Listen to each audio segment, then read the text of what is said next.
السلام علیکم ورحمۃ اللہ وبرکاتہ۔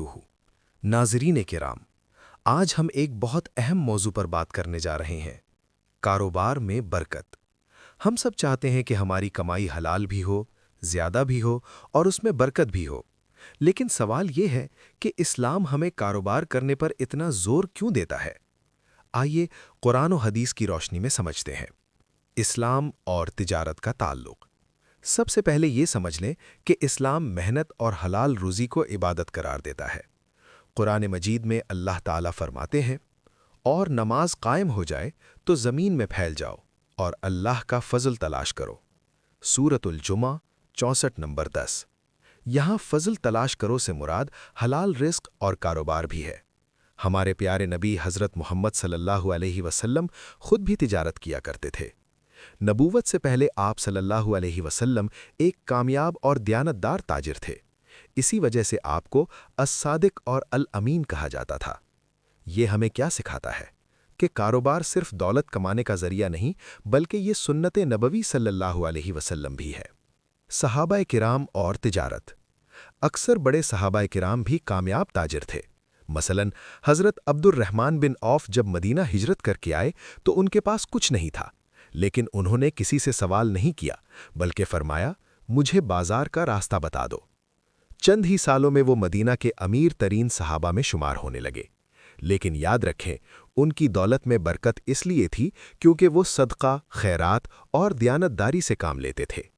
کاروبار میں برکت کیسے آتی ہے؟ اب اصل سوال، برکت کیا ہے؟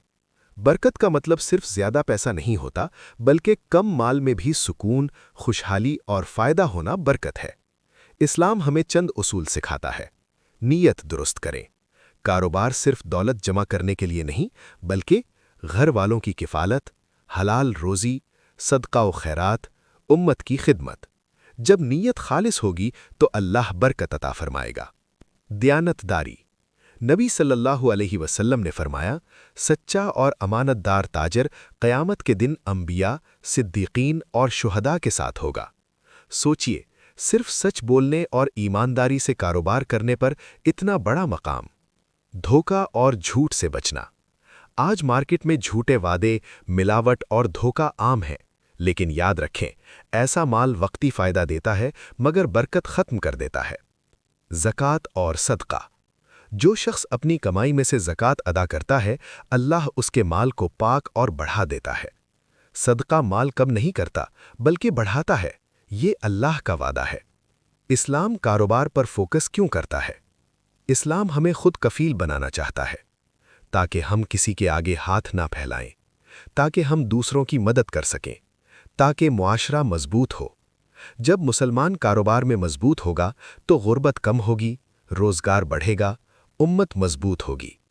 اسلام صرف عبادت گاہ تک محدود نہیں، اسلام مکمل ضابطۂ حیات ہے، مسجد بھی اور بازار بھی۔ کاروبار اور آخرت۔ کاروبار کرتے ہوئے یہ نہ بھولیں کہ اصل کامیابی آخرت کی ہے۔ اگر آپ نماز کے پابند ہیں، سود سے بچتے ہیں، حرام کمائی سے بچتے ہیں، لوگوں کے حقوق ادا کرتے ہیں، تو آپ کا کاروبار عبادت بن جاتا ہے۔ چند عملی مشورے۔ روزانہ کاروبار شروع کرنے سے پہلے دعا کریں۔ بسم اللہ کہہ کر کام شروع کریں۔ گاہک سے نرم لہجے میں بات کریں۔ وعدہ پورا کریں۔ حلال اور حرام کا خیال رکھیں۔ یقین کریں یہ چھوٹی چھوٹی چیزیں بڑی برکت لاتی ہیں۔ ناظرین کرام، کاروبار صرف پیسہ کمانے کا ذریعہ نہیں، بلکہ اگر نیت درست ہو تو یہ عبادت بن جاتا ہے۔ اسلام ہمیں سکھاتا ہے کہ محنت کرو، حلال کماؤ، سچ بولو، دوسروں کا حق ادا کرو، تب اللہ تعالیٰ آپ کے مال میں، وقت میں اور زندگی میں برکت عطا فرمائے گا۔ اللہ ہمیں حلال رزق کمانے اور اس میں برکت حاصل کرنے کی توفیق عطا فرمائے۔ آمین۔